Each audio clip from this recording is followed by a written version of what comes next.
Pada awal abad ke-19, Spanyol adalah raksasa berkaki tanah liat. Bukan lagi kekuatan yang membuat dunia bergetar. Kemuliaan Felipe II di abad ke-16 hanyalah sebuah gema. Kekaisaran itu busuk dari dalam, dilemahkan oleh pemerintahan yang lebih mementingkan kemewahan daripada rakyatnya. Pada tahun 1805, bencana Trafalgar melawan Inggris tidak hanya menenggelamkan kapal kita, tapi juga menenggelamkan harga diri dan kendali kita atas lautan. Itu adalah awal dari akhir. Namun hal terburuk terjadi di rumah. Maret 1808. Pemberontakan Aranjuez. Rakyat muak dengan pengkhianatan dan kesengsaraan pecah melawan Manuel Godao. Mahkotanya ada di tanah. Carlos yang keempat takut menyerahkan tahta kepada putranya. Fernando yang ketujuh. Sebuah kesalahan fatal. Kelemahan Bourbon membuka pintu bagi serigala. Napoleon Bonaparte, orang yang menguasai Eropa, tidak sedang melewati Portugal.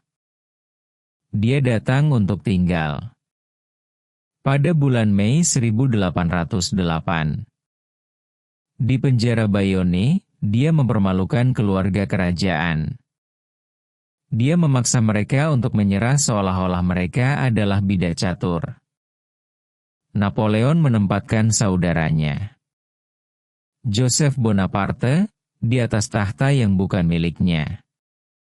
Spanyol, di atas kertas, adalah provinsi Perancis. Namun Napoleon tidak mengandalkan satu hal, kebanggaan Spanyol. Pada tanggal 2 Mei 1808, Madrid menjadi rumah jagal. Pisau melawan bayonet. Rakyat melawan tentara terbaik di dunia. Penindasan itu sungguh mengerikan. Eksekusi yang dilukis Goya bukanlah seni, itu adalah pembantaian nyata. Tapi sekeringnya sudah menyala. Perang kemerdekaan bukanlah perang para jenderal, melainkan perang kebencian. Petani dan warga sipil menjadi hantu, gerilyawan, perlawanan tak kasat mata yang mencabik-cabik Perancis di setiap sudut, di setiap gunung. Spanyol hancur. Beberapa orang menginginkan modernitas Perancis, yang lain menginginkan kembalinya raja yang absolut, dan di tengah-tengah abu liberalisme lahir. Mereka tidak lagi sekedar berjuang demi sebuah bendera, mereka berjuang demi jiwa bangsa yang tidak mau mati. Perang melawan Napoleon bukanlah pertarungan peta, ini adalah konflik total. Di Zaragoza dan Gerona jalanan menjadi parit. Pria, wanita dan anak-anak berjuang batu demi batu, lebih memilih mati di bawah reruntuhan daripada menyerah kepada penjajah. Dan kemudian, hal yang mustahil terjadi. Juli 1808. Di ladang Baylen, Jenderal Castanos mempermalukan elang kekaisaran. Ini adalah pertama kalinya dunia melihat Napoleon, penguasa Eropa, bisa berdarah. Mitos tentang dirinya yang tak terkalahkan telah musnah di tanah Spanyol. Namun saat orang-orang tewas di garis depan, sebuah mimpi lahir di Cadiz. 1812. Antara bom dan pengepungan, konstitusi diproklamasikan. La Pepa. Itu adalah seruan revolusioner untuk kebebasan. Kedaulatan nasional, pembagian kekuasaan akhir dari absolutisme. Untuk sesaat, Spanyol tidak lagi menjadi wilayah kekuasaan raja dan menjadi negara warga negara. Namun harapan itu berumur pendek. 1814. Napoleon jatuh, dan Ferdinand yang ketujuh kembali. Orang-orang memanggilnya yang diinginkan, tapi yang mereka terima adalah seorang tiran. Dalam tindakan pengkhianatan yang belum pernah terjadi sebelumnya. Raja merobek konstitusi, memulihkan absolutisme dan melancarkan perburuan penyihir.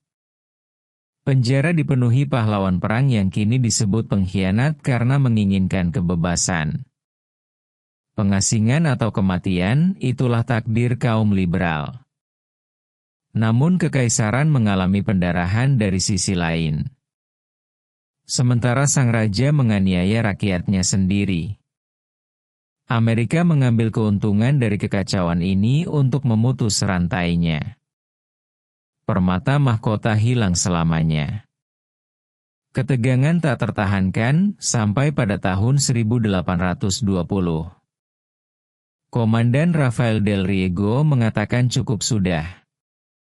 Di Cadiz, pasukan yang akan berangkat ke Amerika bangkit melawan raja. Fernando VII, takut lagi, terpaksa mencium konstitusi yang sangat dibencinya. Mari kita berjalan terus terang dan saya dulu menjalani jalur konstitusional, ucapnya sinis. Trienium liberal dimulai. 3 tahun kekacauan, perpecahan dan kerapuhan. Spanyol tidak lagi hanya kehilangan tanah. Spanyol juga kehilangan identitasnya. Kerajaan kuno yang mendominasi dunia kini hancur dari dalam.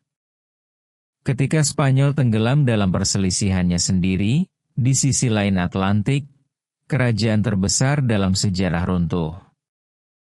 Pengkhianatan Napoleon dan kepengecutan keluarga Bourbon adalah pemicunya. Di Amerika, mereka tidak ingin lagi menjadi subjek dari kehancuran negara.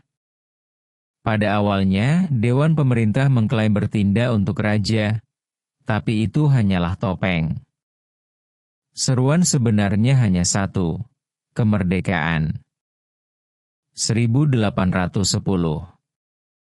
Di Meksiko, Pendeta Hidalgo meluncurkan teriakan Dolores, gelombang petani dan penduduk asli yang bangkit melawan dominasi selama berabad-abad. Di selatan, nama-nama yang menjadi legenda saat ini mulai bermunculan. Simon Bolivar, José de San Martín dan Bernardo O'Higgins. Ini bukanlah perang yang bersih. Itu adalah konflik yang brutal, berdarah, di mana saudara berperang melawan saudara. Seluruh kota musnah karena kelaparan dan kebakaran. Spanyol hancur dan terpecah, mengirim tentara ke kematian. 1817. San Martín melakukan prestasi melintasi Andes dan menghancurkan pasukan kerajaan di Chacabuco. Chili bebas. Dari utara, Bolivar, sang pembebas, maju seperti badai yang membebaskan Venezuela, Granada Baru dan Ekuador. Paku terakhir di peti mati kekaisaran terjadi pada tahun 1824. Di Pampa de la Quinua, pertempuran Ayacucho menjadi lonceng kematian bagi pemerintahan Spanyol di Amerika Selatan. Spanyol kehilangan permatanya.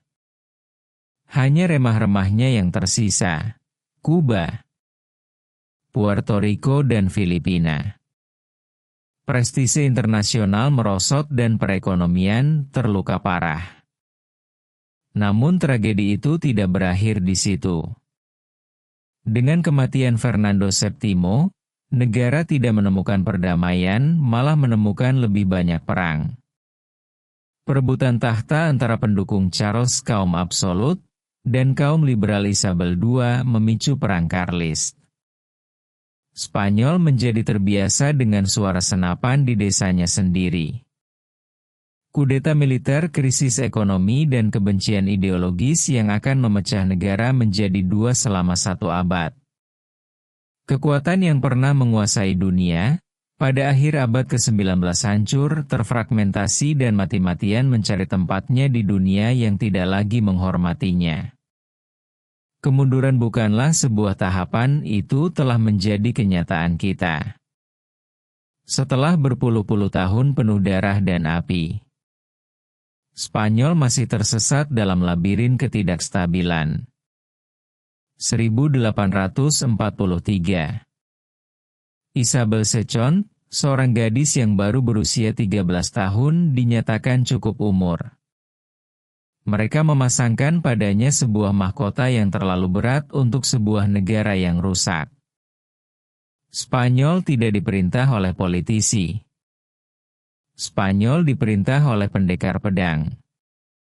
Kelompok moderat progresif dan tentara menggunakan pernyataan tersebut seolah-olah itu adalah suara. Tentara tidak lagi melindungi perbatasan, mereka memutuskan siapa yang berkuasa di Madrid. Jenderal Narváez menerapkan dekade moderat dengan tangan besi. Ketertiban dipertahankan berdasarkan sensor, penjara penuh, dan ketakutan terhadap tembok. Namun ketertiban tanpa kebebasan adalah sebuah pressure cooker. Sementara itu, di pegunungan Catalonia dan Basque Country, hantu Charlisme masih hidup, menguras sumber daya sebuah bangsa yang tak punya waktu istirahat. 1854. Pukulan lain. O'Donnell dan Espartero mencoba memodernisasi negara di bienium progresif. Mereka berbicara tentang jalur kereta api dan reformasi ekonomi, namun kelaparan dan korupsi terjadi lebih cepat daripada kereta api. Spanyol tertinggal, sementara Eropa dipenuhi dengan pabrik-pabrik, kami dipenuhi dengan barikade. Keausannya total. Ratu, terisolasi di pengadilan yang penuh skandal dan kelompok, kehilangan dukungan semua orang. 1868. La Gloriosa meledak. Jenderal Prim dan Serrano melancarkan seruan yang menyebar ke seluruh negeri. Hancurkan Bourbon. Isabel yang kedua melintasi perbatasan menuju pengasingan, meninggalkan tahta kosong dan masa depan yang tidak pasti. Sexennium revolusioner dimulai. Pencarian kebebasan yang putus asa. Konstitusi tahun 1869 adalah secercah cahaya, tapi kegelapan terlalu pekat. Jenderal Prim berusaha menertibkan dengan mendatangkan raja baru, Amadeus dari Savao. Namun nasib Spanyol selalu mengalami nasib tragis. 3 hari sebelum raja baru menginjakkan kaki di Madrid, Prim, satu-satunya orang yang mampu mendukung sistem, ditembak mati di Jalan Turco. Rezim baru lahir mati, berlumuran darah dan tanpa kepemimpinan. Sementara negara-negara Eropa membangun kerajaan industri dan menaklukkan masa depan, Spanyol masih terjebak dalam lumpurnya sendiri, sekadar berjuang agar tidak hilang. Namun ketidakstabilan belum memberikan kata terakhirnya. Setelah jatuhnya Bourbon, Spanyol mencoba mengubah dirinya.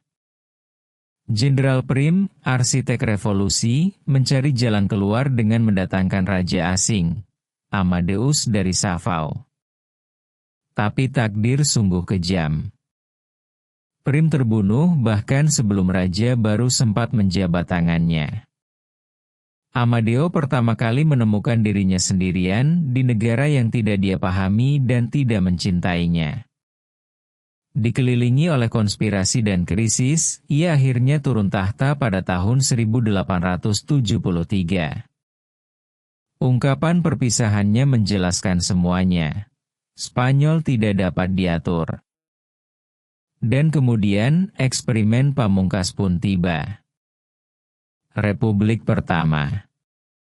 Itu adalah upaya pertama untuk hidup tanpa raja, tapi dia lahir mati. Federalis, radikal dan monarki saling menghancurkan untuk mendapatkan kendali. Sementara itu, perang Karlis terus terjadi di utara, dan di selatan kekacauan wilayah menyebabkan kota-kota seperti Cartagena menyatakan diri merdeka. Negara ini terpecah menjadi ribuan bagian. 4 presiden hanya dalam beberapa bulan. Kekacauan tak terkendali yang berakhir seperti biasa di abad itu, dengan suara sepatu bot militer. Bulan Januari 1874. Jenderal Pavia menyerbu Kongres dengan pasukannya. Sebuah kudeta kekuasaan mengakhiri impian Republik. Spanyol kembali menguasai pedang. Kemunduran Spanyol pada abad ke-19 bukanlah suatu kebetulan, melainkan serangkaian peluang yang hilang. Sementara negara-negara Eropa membangun pabrik, kami membangun barikade. Sementara dunia menatap masa depan, kita tetap terjebak dalam dendam perang saudara sendiri. Spanyol masih ada di peta, tapi keseimbangan kekuatan telah berubah selamanya. Kita adalah kekuatan bersejarah, tapi bangsa yang lelah, terluka dan terpecah belah. Ini adalah abad yang membentuk karakter kita melalui api, pengkhianatan dan perlawanan. Sebuah pelajaran sejarah yang mengingatkan kita bahwa negara yang tidak tahu cara bersatu, terkutuk untuk mengulanginya. Saya Mentor Noriegaya dan ini adalah Runtuhnya Raksasa.